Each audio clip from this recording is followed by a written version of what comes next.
you need a visceral reaction when you create something innovative. I don't want to create the next decade car and everyone thinks it's just nice.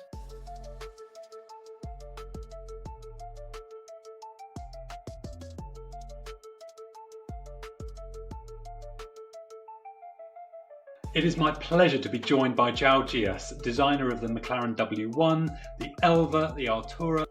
Design is a much more in-depth approach than just styling. Sketching is a crucial part of design development. To use a tool, you need to master the tool. You cannot allow the tool to master yourself. Creativity and logic are not separate things. And my approach is always storytelling, right? Because storytelling creates also theater. If you want to be innovative, you need to have leaders who are innovative and embrace innovation.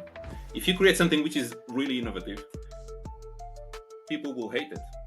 If you really want to offend the designer, tell them their work is just nice.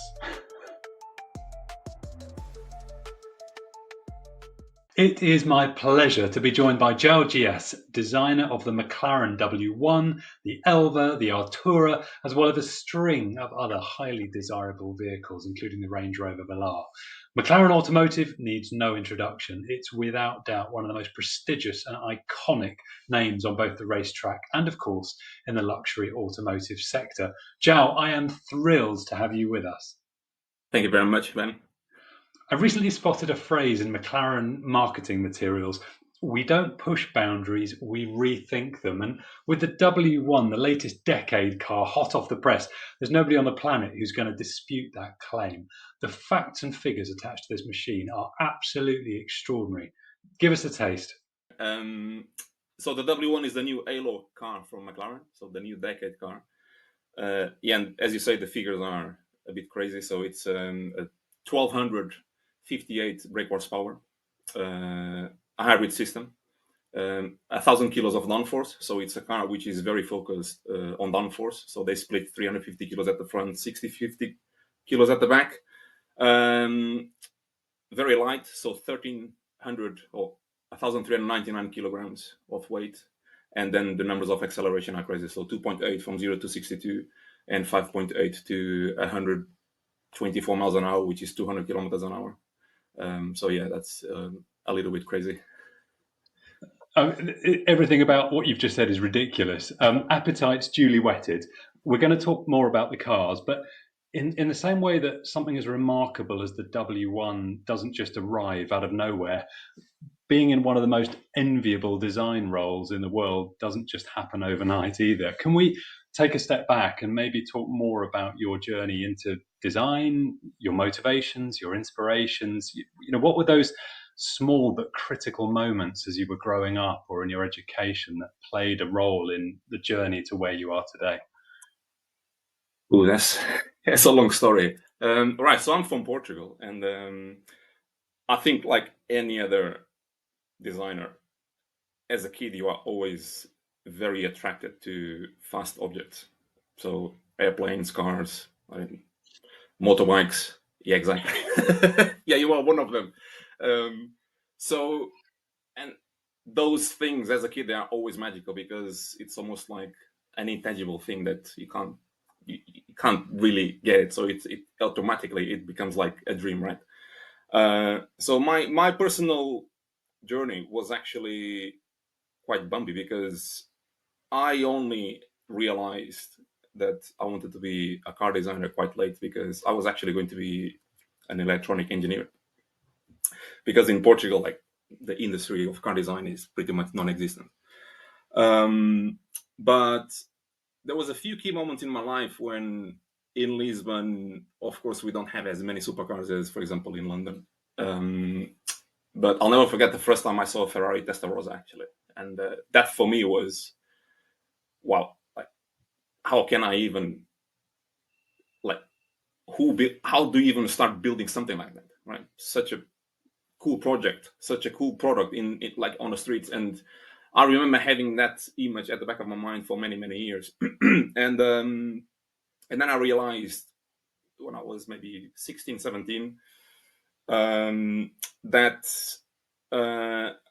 I wanted to become a creative.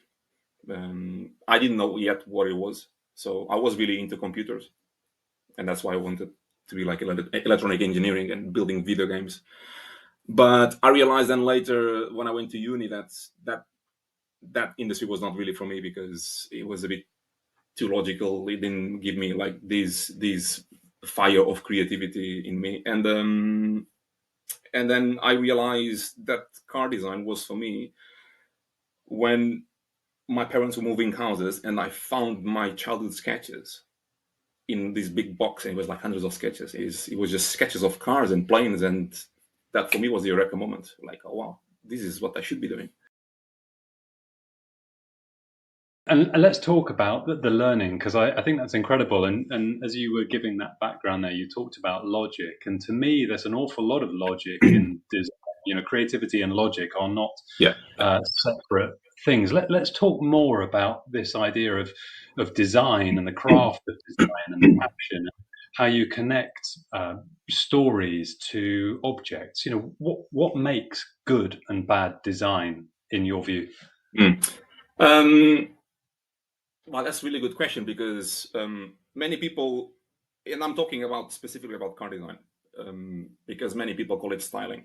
And a stylish approach is an approach which doesn't really take into consideration other disciplines. Okay, so you're just trying to embellish a surface or a detail. And when we talk about design, you need to understand the nature of the issue. You need to sort of research for solutions, and within that research, you need to bring other disciplines into these area, because you need to understand how the issues actually impact other departments, right? For example, in a car, how a surface might impact aerodynamic performance, or the dynamics of the car, or even the dimensions, the ergonomics. So you need to understand that as a team, and then once you explore solutions, you need then to execute them, right? So design is a much more in-depth approach than just styling, because if I'm a stylish, I'll just make a surface and that's it. I just want to make it look cool.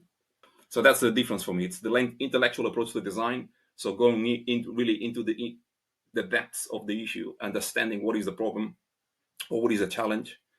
We don't even call it a problem. It's just a challenge. And then as a team discussing this. So it's a very intellectual phase of the project. And then we just execute it, of course. And for you, the process still starts in a very physical way. It's the pen and the paper, it's the sketches, it's the exploration. Let's talk more about that sort of early creative exploration and how important that is to what's next. Yeah. So when someone sees a car, especially McLarens, they are so advanced. Many people actually don't realize we just pen and paper or just digitally.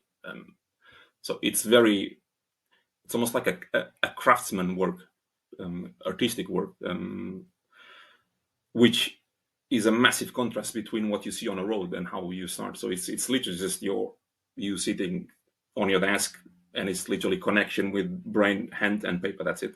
And that really filters out a lot of noise, right? Because it's just you there with music and just trying to sketch something which matches the principles of the brand and follows the objectives of the project. And that's usually how we start. Many people these days start with a 3D. I personally think with a 3D, you are thinking about too many things, because there's too many factors to build a 3D project. So the cool thing about sketching is that it takes everything down to its basics, right? So it's just you and pen, that's it. And you just need to draw something which is quite unique, quite innovative.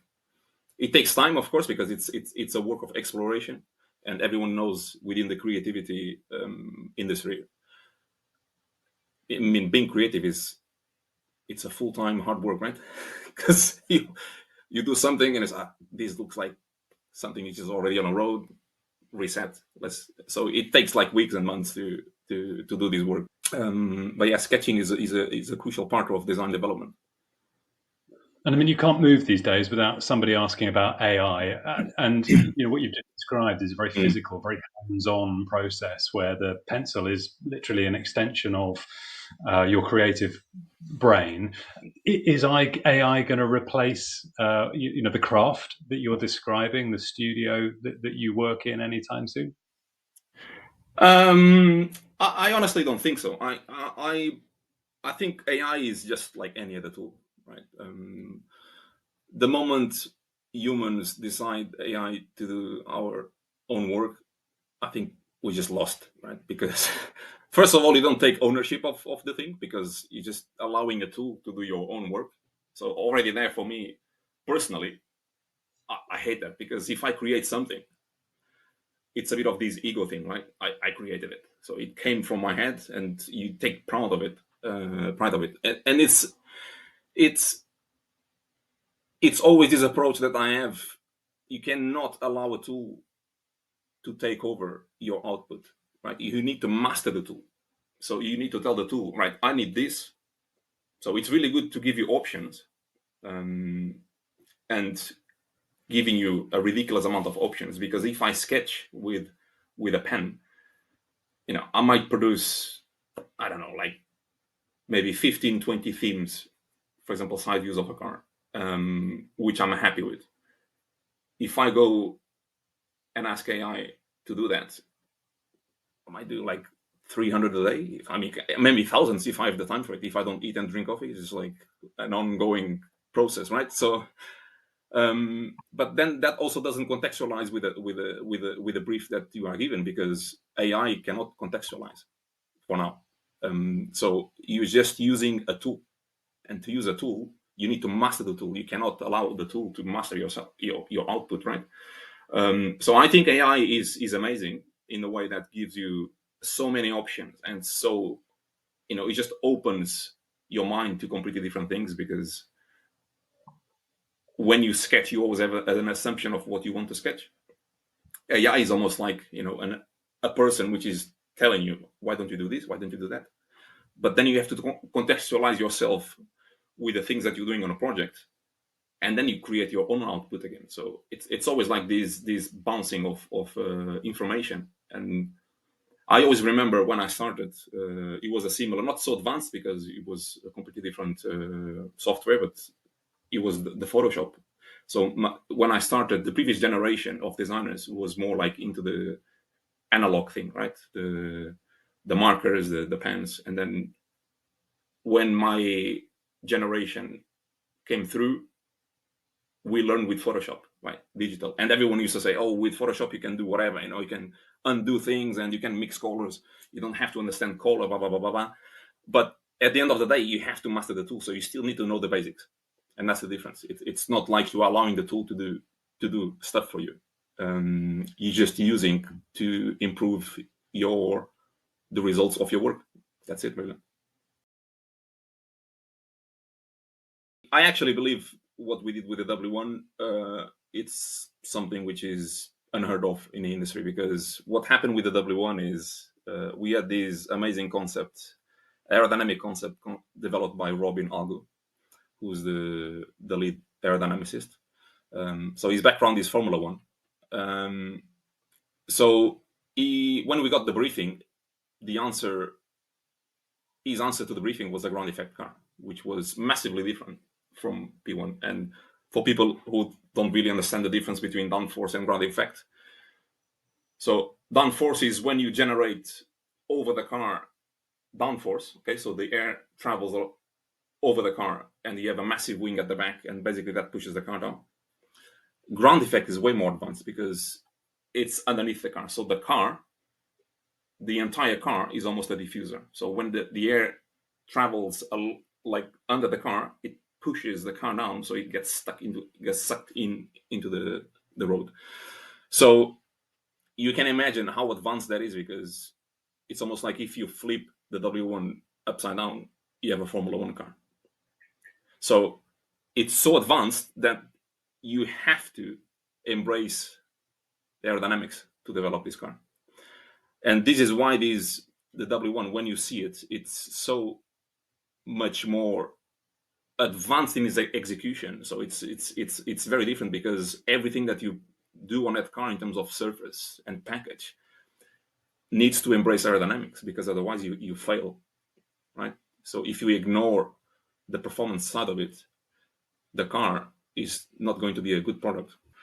So the W1 is really a scientific approach between aerodynamics and design. So design decided to really tell the story of its aerodynamics, and that's why it's so cool. And the difference between W1 and other cars is that there have been other ground effect cars, but those are track cars, right? We are talking about a car which produces 1,000 kilos of downforce, which you can drive on a road, right? So it's homologated as almost like a Formula One car, which is crazy. And that's and this synergy between design and aero, it's really magical, because it's two completely different sciences, right? If you talk to an aerodynamicist, you're talking about to a designer, they always have very different opinions.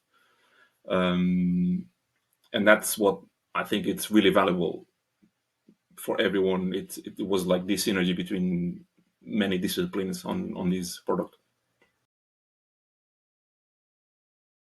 How do you create something so remarkable, but also have a range and not diminish the other cars in that range, the other products in that range? Because it's a challenge that many innovators have. You have the aspirational product at the top that does a lot of the statement storytelling, and then you have a range that fits around that. And you want each of these products to fit, to tell their own stories, to have their own identities. Can you talk to us a bit more about that challenge of allowing each product to shine in its own way?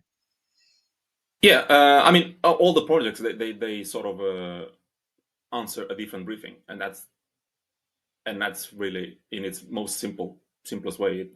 That is it. So if you think about an Artura or a 750 S, and then the Elva or the Senna, I mean, they all answer different questions. So the W1 as the Halo car, it's the one that brings the most of everything, right? It's like almost like the father of the future generations, because it brings the technology, it brings ergonomics. So then it basically cascades everything to the other projects. And for example, the Elva answered the question of this ultimate driving machine exposed to the elements. The Senna was almost like the track car that you can drive on the road. The Artura is the most usable sort of supercar. It's always like they answer different questions, and then customers will identify themselves with the different products, and that's how you build the relationships between them, which they always answer again the principles of the principles of the company, of the brand, but they are for different customer targets. We're living in a time in which, as innovators, we need to work harder than ever to cut through the noise and create standout, unique products and experiences. What insight would you share with the audience, whatever stage of career, whatever industry they work in, about approaching this challenge of creating something that is truly remarkable? It's a truly next generation product, and keep the customers coming back for more.